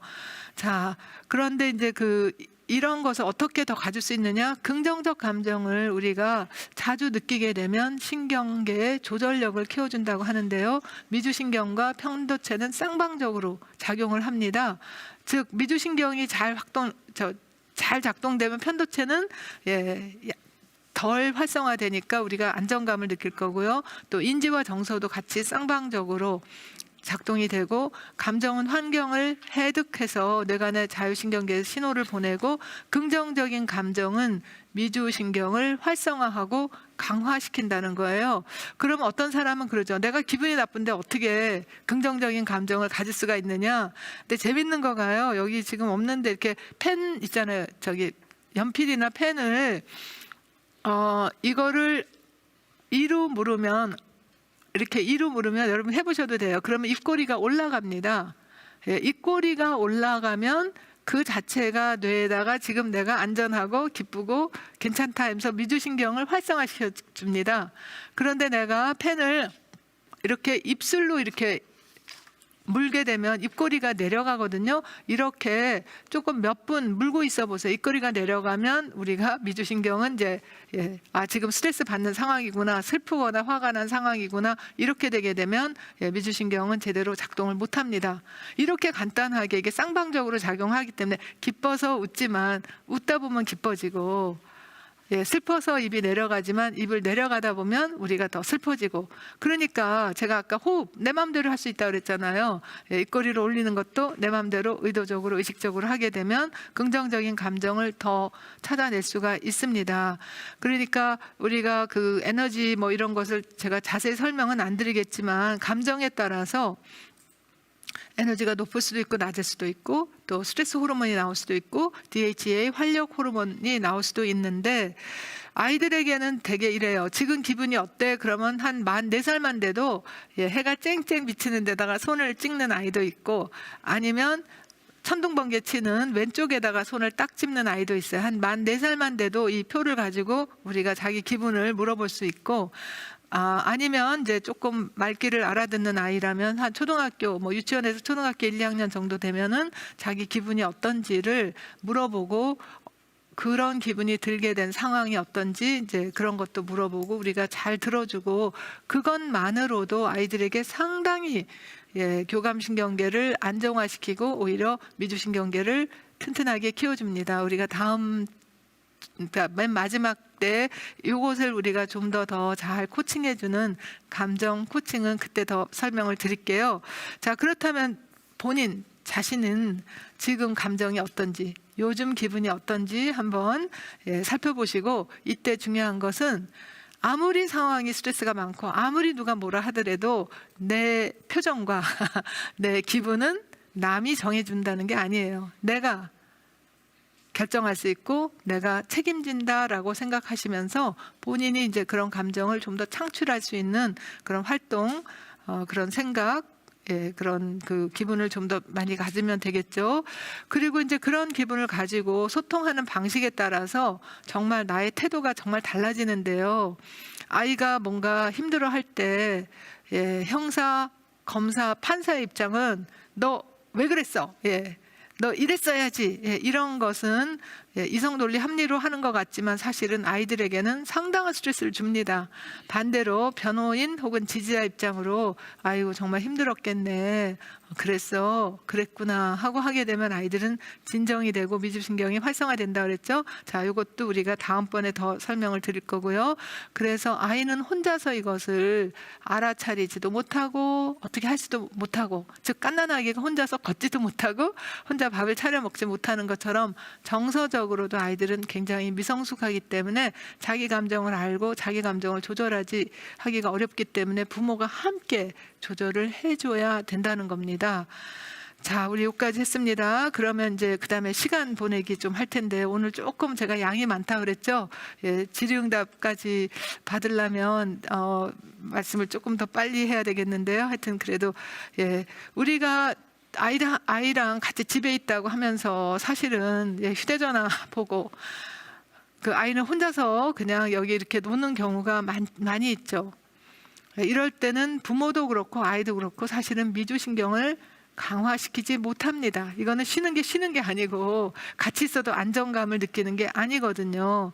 그래서 아이랑 같이 있는 시간, 양이 중요한 게 아니라 질이 중요한데 아이와 지난 며칠도 우리가 휴일이었죠. 공휴일이었는데 무엇을 하고 지냈는지, 아이의 하루는 어떤지, 또 일주일, 1년은 어떤지 하면서 한번 생각을 해보시고 정말 질 높은 시간, 일주일에 한 30분씩만이라도. 그런데 맞벌이 부부를 미국에서 보니까요, 맞벌이 부부가 서로가 서로를 위해서 정말 다른 거 다 전화기도 끊고 텔레비도 끊고 정말 서로를 위해서 할애하는 시간이 얼만큼 될 것 같아요? 1시간? 2시간? 아닙니다. 미국의 경우에 맞벌이 부부가 부부끼리 서로를 위해서 할애하는 시간이 일주일에 35분이랍니다. 그럼 7로 나누면 하루에 5분이 안 된다는 거예요. 아이와는 얼마큼 지내는가 하고 보니까 아이와는 하루에 2분도 채 안 지내는 경우가. 그러니까 같이 있기는 있는데 그냥 뭐 밥 먹는지 혹은 텔레비 켜는지 아니면 혹은 휴대전화 보는지 이렇게 하지, 정말 아이와 눈을 마주치고 오늘 하루 어땠어? 오늘 기분이 어때? 이렇게 하는 시간이 하루 2분이 안 된답니다. 여러분은 어떠세요? 그렇게 짧은 시간 안에는 아이들의 미주신경이 잘 발달하지 못합니다. 그러니까 아이는 내내 징징대고 짜증내고 아니면 무표정해지게 되고 점점 말이 없어지게 되는 거죠. 자, 이제 거의 이제 아직도 조금 더 있긴 한데 미주신경을 강화하는 아주 쉬운 방법이 있어요. 아까도 말씀드렸지만 눈가, 그리고 입가, 또 중이, 성대 이런 근육은 미주신경의 지배 영역이거든요. 그래서 미소를 짓고 또 자주 웃거나 노래 부르는 거 혹은 흥얼거리는 것 같은 것이 미주신경을 강화시킨다고 합니다. 예전부터 우리가 아이들 막 칭얼댈 때 이렇게 노래도 불러주고 이렇게 흥얼흥얼하고 또 아니면 미소를 띄워주잖아요. 그러면 그 돌봐주는 엄마나 아빠의 미주신경도 강화되지만 아이의 미주신경도 강화됩니다. 그리고 특히 아이를 이렇게 요람에 흔들어 주듯이 안고 흔들어 주면 아이의 중이에 있는 미주신경을 자극하고 강화시킴으로써 진정 효과가 생긴다고 하거든요. 그러니까 그냥 기계적으로 뭔가 띠릭띠릭 돌려가지고 그냥 애가 똑같은 속도로 이렇게 하는 그런 것이 아니라 정말 안고 업고 그러고 같이 그 리듬을 맞춰서 가게 되면 돌보는 사람이나 돌봄을 받는 아이나 둘 다 미주신경이 활성화될 수 있어요. 돈 안 듭니다. 그리고 우는 애 그냥 놔뒀을 때 내가 소모되는 정신적인 스트레스, 피곤감보다 우리가 5분이라도 제대로 진심 어리게 정말 다정한 마음으로 흔들어주는 것이 훨씬 도움이 되는 거죠. 자, 그래서 미주신경의 활성화 회복력을 키우려면은 정말 우리가 아주 간단한 거지만 하는 게 있고요. 끝으로 제가 이걸 꼭 말씀드리겠어요. 뭐냐 하면 아이들 우리가 정서적으로 돌본다면서 다 그래 오냐 하는 것은 그것은 아이에게 오히려 해가 될 수도 있습니다. 자기 마음대로 다 해도 되는 줄 알아요. 부모의 역할 중에서 정말 어렵고 또 꼭 해야 되는 부분이 한계를 그어주는 거거든요. 그게 무슨 소리냐 하면 아이의 감정은 우리가 이해해준다 하더라도, 놀란 거 이해해준다 하더라도 그렇다고 해서 마음대로 때리거나 먹고 싶은 대로 먹거나 갖고 싶은 거 다 갖는 거 행동을 다 용납한다는 건 아니에요. 그래서 다음번에 말씀드릴 감정 코칭에서도 아예 감정은 받아들여 주되 행동에는 한계를 긋고 바람직한 행동으로 선도하는 것이 꼭 들어갑니다. 그런데 이런 한계를 지어주지 않고 키우면 아이들이 자기가 전지전능한 줄 알고 내가 하고 싶으면 무한정해도 되는 줄 알고 그다음에 이제 뭐 식탐을 끝없이 보이거나 파괴력을 보이거나 무절제한 그런 잔인성을 보이거나 하기 때문에 정말 위험한 겁니다. 그래서 우리가 자기한테 해로운 건 안 돼, 또 남에게 해로운 건 안 돼, 이런 한계는 아주 어릴 때부터 확실하게 그어줘야 되고 구체적으로 어떻게 하는지는 감정 코칭 가르쳐 드릴 때 말씀드릴게요. 다음번 교육을 기대해 보세요. 자, 그래서 이제 결론적으로 우리가 오늘 미주신경의 중요성 아마 잘 기억하시면 좋을 것 같은데요. 그렇게 그 미주신경 강화하는 활동 저는 매일 실천합니다. 매일 심장호흡 지난번 가르쳐 드린 거 하는데 아침에 눈 떴을 때 심호흡 천천히 고르게 한 3번 정도 하기만 해도 시작할 때부터 벌써 활력을 가지고 시작할 수가 있고요. 또 언제 또 할 수 있냐? 운전하다가 막 교통 체증일 때, 신호등 바뀔 때까지 굉장히 초조하잖아요. 그때 머릿속으로 내 교감신경계가 막 활성화되는구나. 따라서 미주신경은 점점 저활성화되는구나. 이럴 때 호흡을 천천히 고르게 한 2-3번 하기만 해도 교감신경계는 내려가고 미주신경은 활성화됩니다. 또는 예기치 않은 일이 벌어져 애가 다쳤거나 뭐 그랬을 때 혹은 어려운 일이 벌어질 것 같이 미리 예측이 될 때, 즉 명절날 시댁에 갈 때 가기 전에 심호흡 몇 번 해보고 가세요. 가는 중간에도 그렇게 되면 일단 마음의 여유가 확보됩니다. 그래서 이렇게 부모가 먼저 마음의 여유를 확보해야지만 아이가 울거나 짜증내거나 그래도 그것을 제대로 잘 감당할 수 있는 힘이 생겨요. 요즘 부모님들이 먼저 행복하려니까 소확행 하면서 뭐 커피도 사 먹고 무슨 뭐 물건도 사고 하는데 사실은 그거 가지고 부정적 감정을 긍정적 감정으로 하는 거 엄발에 오줌 누기 정도밖에 안 됩니다. 어림없습니다. 소확행 갖고는 괜히 푼돈만 나가요. 무엇을 해야 되느냐? 미주신경 강화하는 활동, 걷기와 혹은 시간이 된다면 달리기, 하루에 뭐 5분도 좋고 10분도 좋고, 저도 오늘 아침에 정말 어제까지 너무나 바쁜 전문가 훈련 나흘 하고도 아침에 1시간 걷고 왔습니다. 매일 하시면 좋아요. 5분이라도 좋고 10분이라도 좋습니다. 아니면 뭐 스트레칭도 괜찮고요. 지압과 침도 미주신경 강화한다고 연구가 되어 있습니다. 그런데 어디 안 가도 그냥 내가 내 심장만 있으면 할 수 있는 거 감사입니다. 미소 찢는 겁니다. 내 몸만 있으면 언제 어디서도 할 수 있으니까 그런 것이 이제 모여 있는 게 그 행복 일기인데요. 요약을 해드리면 신경계는 환경에 적응한다. 좋든 나쁘든. 그러니까 우리가 좋은 환경에 적응하게 해주는 것이 평생 가는 아이에게 정말 좋은 선물이 되고요. 그리고 스트레스의 종류와 상관없이 큰 스트레스건 작은 스트레스건 우리는 미주신경이 굉장히 타격을 입는다. 그런데 이 미주신경을 건강하게 하는 것이 신체, 정신 건강을 잘 지키는 엔진, 즉 생명을 유지시키는 엔진이라고 그랬죠. 그런데 스트레스는 미주신경을 약화시키니까 우리가 미주신경을 회복하고 활성화하는 그런 강화하는 방법들 아까 그랬죠. 자주 웃는 거, 또 걷는 거, 스트레칭 하는 거, 그리고 아기를 흔들어 주는 거 얼마든지 우리가 지금부터라도 오늘부터라도 하실 수 있습니다. 감사합니다. 네. 오늘 내용이 되게 많았죠. 내용 다 너무 좋았습니다. 일단 다 박수 짝짝짝. 감사합니다. 진짜 너무 긴 시간 동안 말씀해 주셔서 감사합니다. 힘들진 않으세요? 괜찮으세요? 힘들지는 않는데요. 정말 많은 내용을 짧은 시간 안에 하느라고 들으시는 분들이 조금 힘드셨을 것 같아요. 죄송합니다. 아닙니다. 어차피 다 미리 보기로 해가지고 다음에 또 다시 다 보실 겁니다. 그래서 좋습니다. 걱정하지 않으셔도 되고 일단 그 질문 같은 거 지금 현재 어떻게 받을지 좀 적어주세요. 말씀해 주시면 감사하겠습니다.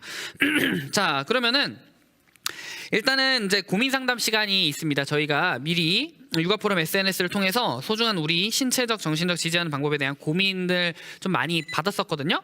그래서 지금 시간이 3시이긴 한데 일단은 질문이 몇 개 들어왔었으니까 일단 질문 하나를 먼저 읽고서 진행을 하도록 하겠습니다. 자, 어떤 질문이 있냐면요. 질문이 조금 긴데 제가 좀 축약을 해서 좀 말씀드리겠습니다.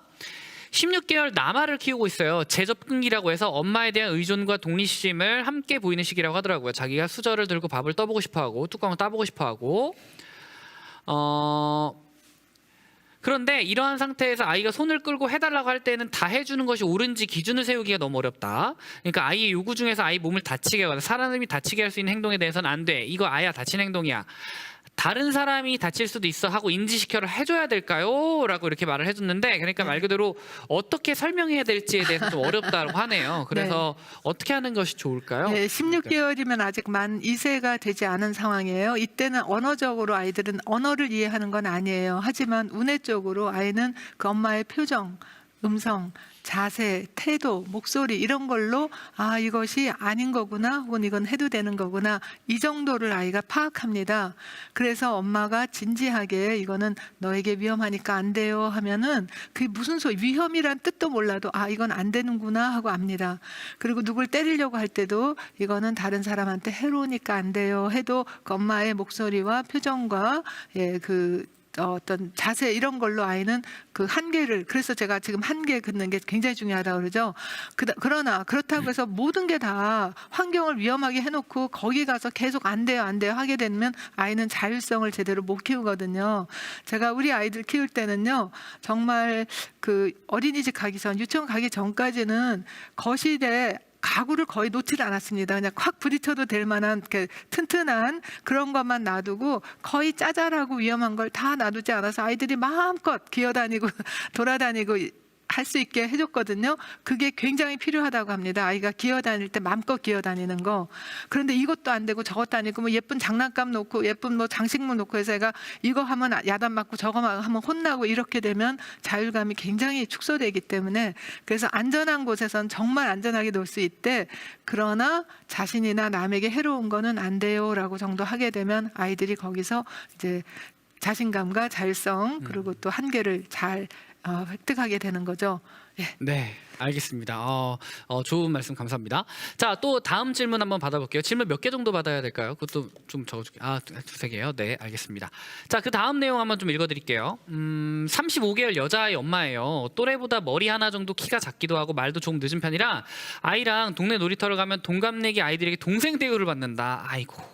그래서 다른 아이들에게 동생이 아주 친구라고 말해주기도 하고 아이의 자존감을 높여주려고 하는데 아이의 키가 작은 것도 말이 늦는 것도 모두 제 탓인 것 같아서 너무 미안한데요. 어떻게 하면 아이와 저 모두 신체적으로 정신적으로 잘 성장할 수 있을까요? 라고 하네요. 일단 아이의 키도 그렇고 말도 그렇고요. 평균치가 있다고 하지만 그러나 편차가 굉장히 심합니다. 저 언니들이 많은데요. 어렸을 때 제일 작았던 언니가 커서는 제일 컸어요. 키가. 그리고 어렸을 때 제일 컸던 언니가 지금은 그냥 우리 자매들 중에서 제일 키가 작은 편이고요. 그래서 키가 크는 시기와 성장 패턴이 조금 다를 수 있으니까 지금 아이가 35개월이면 크게 걱정 안 하셔도 됩니다. 말 늦는 것도요. 한 만 4세, 즉 48개월까지는요. 그렇게 크게 걱정하지 않으셔도 됩니다. 하지만 키가 작고 말이 늦는 것 외에도 다른 여러 가지 어떤 그 정서적인 교감 안 하고 눈 맞추지 못하고 귀가 잘 안 들리고 뭐 그런 자주 짜증을 내거나 아니면 무기력하거나 이런 것들이 보인다면 우리가 좀 얘가 지금 만성적인 스트레스에 노출되어 있지 않는가, 미주신경이 좀 제대로 작동을 하지 않는가, 환경적으로 우리가 아이에게 주고 있는 스트레스는 어떤 건가 이런 걸 살펴볼 그런 필요는 있지만 그러나 지금 35개월에 애가 키가 작기 때문에 혹은 말이 늦기 때문에 이건 너무 걱정하지 않으셔도 됩니다. 더 중요한 것은 엄마가 여기서 아무래도 이제 비교를 하다 보면 말이 빠른 애 보면 부럽기도 하고 걱정도 되고 또 키가 큰 애 보면 우리 애가 위축되지 않을까 엄마의 생각과 태도가 사실은 아이에게 더 영향을 미치거든요.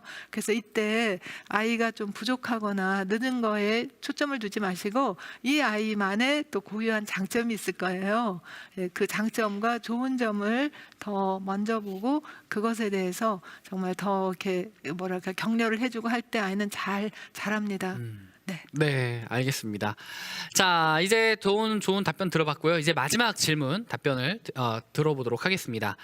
아이가 혼나고 나서라도 부모에게 지지받고 응원받고 있구나라는 걸 인지하도록 하기 위한 포인트는 무엇인가요? 그러니까 혼나면 이제 주눅이 들고 그러는데 혼내고 나서 안아주긴 하는데 혼나더라도 자기를 사랑하기 때문에 혼나는 거라는 걸 알도록 해주고 싶다라는 것을 좀 하는데요. 어떻게 하는 것이 좋을까요? 네, 그 혼을 어떻게 내시는지 모르겠는데요. 어떤 분들은 소리를 지르기도 하고 뭐 때리기도 하고 벌을 주기도 하고 이러는데 사실은 우리가 훈육이라는 것은 어떤 일을 잘못하고 나서 야단치는 것이 훈육이 아닙니다. 그런 잘못을 하지 않도록 사전에 미리 어떤 상황을 살펴주는 것도 사실은 훈육의 굉장히 중요한 부분인데 부득이 혼을 내게 됐다면 먼저 부모가 자기 자신을 반성해 보세요. 내가 감정 조절을 못하고 내가 아이에게 과하게 야단을 치고 하지 않았는가. 그랬다면 사과해야 됩니다. 근데 이 사과할 때 담담하게 하시는 게 중요해요. 제가 그랬죠. 부모는 아이보다 큰 존재라고. 근데 이때 아이가 미안해 이러면서 울면서 하면 그거는 아이에게 부담감만 줍니다. 죄책감만 더 크게 해요. 그런데 아까 엄마가 혹은 아빠가 조금 과하게 야단을 친 것 같아. 미안해. 하지만 다음엔 이렇게 해주면 좋겠다. 이렇게 하면은 아이들이 뭘 배우느냐 하면 두 개를 배웁니다. 엄마나 아빠도 실수를 하는구나. 그거는 굉장히 중요한 건데요. 그리고 실수를 했을 때 사과를 하는구나. 근데 그걸 하지 않고 네가 야단 맞을 짓을 했으니까 아니면 아무 말도 안 하면 아이들은 잘못하면 아무 말도 하지 않거나 상대를 탓하는 거를 배우게 됩니다. 그래서 우리가 모델링을 제대로 하는데 담담하게 아까 엄마가 혹은 아빠가 너무 화를 낸 것 같은데 미안해. 그리고 엄마는 여전히 아빠는 여전히 널 사랑한다라고 이렇게 확인을 시켜주게 되면 아이들이 안심을 하죠. 그리고 여기서 더 중요한 것은 야단쳐서 뭐뭐 하지 마라만 가르쳐주면 아이들이 뭘 해야 되는지 몰라요. 이렇게 하면 더 좋겠다. 예, 그렇게 좋은 쪽을 설명해주고 제안해주는 것이 필요합니다. 네, 이렇게 또 이게 세 번째 질문까지 들어봤습니다. 너무나도 좋은 답변해 주셔서 감사합니다. 아이고 정말요. 네, 지금 질문 너무 많이 남겨주셔가지고 그 질문에 대한 것들을 좀 모아가지고 한 거니까요. 그 부분 참고해 주시면 감사하겠습니다. 정말 좋은 내용을 들어봤던 것 같습니다. 일단 지금 다 이제 마무리를 짓기 전에 잠시만 제가 말씀드릴 게 있는데요. 지금부터 제가 MC 선물 나머지 두 분께 또 선물을 해드릴 겁니다. 제가 또 선정을 해가지고 넘겨드렸거든요. 두 분 선정했는데요. 그 두 분께는 하기스 물티슈 보내드리도록 하겠습니다. 두 분을 보내드릴 건데요. 첫 번째 0288님, 두 번째 김유미님, 그러니까 닉네임이 김유미님, 0288님은 끝나기 전까지 맘큐 아이디를 채팅창에 꼭 달아주시길 바라겠습니다. 그 아이디를 통해서 선물을 보내드릴 수 있습니다. 게시판이라고 하는 게 상단에 있는 공지사항을 꼭 참고해 주시길 바라겠습니다. 더보기란도 참고해 주시길 바랄게요. 더보기란 참고해 주시면 감사하겠습니다. 자, 이렇게 강의를 이제 마쳐볼까 하는데요. 여러분 혹시 다들 잊지 않으셨죠? 올해 박사님과 함께하는 매 강연마다 챌린지가 진행이 됩니다. 매회 챌린지를 완료하시고 맘키위키 커뮤니티의 육아 챌린지에 인증하신 분들 중 추첨을 통해서 푸짐한 선물이 경품이 제공됩니다. 매회 참여하시고 6회차 모두 참여하셔서 수료증과 푸짐한 혜택 받으시길 바라겠습니다. 단 아이디 한 개당 한 개만 인정되니까요. 여러 개의 게시물을 올리는 게 아니라 예전에 올렸었던 게시물에다 또 추가를 하는 형태로 해주시면 감사하겠습니다. 네, 오늘 강연은 육아 초보 예비 엄마 아빠들이 다시 보기 하면 정말 좋을 것 같아요. 그래서 생방송이 끝난 후에 육아 포럼 유튜브 채널에 올라올 예정이니까 다시 보기로 저녁 시간이나 또 주말 시간에 배우자분과 함께 보시면 너무나도 좋을 것 같습니다. 그럼 박사님 마지막으로 이제 육아 포럼 시청자분들께 한마디 부탁드릴게요. 네, 저는 여러분들 정말 격려해드리고 싶어요. 정말 세상에서 가장 중요하고 또 아주 소중한 일을 맡고 계시고 여러분들이 있어서 우리 사회가 더 좋아질 거라고 믿습니다. 감사합니다. 네, 정말 감사합니다. 박수 한번 부탁드릴게요.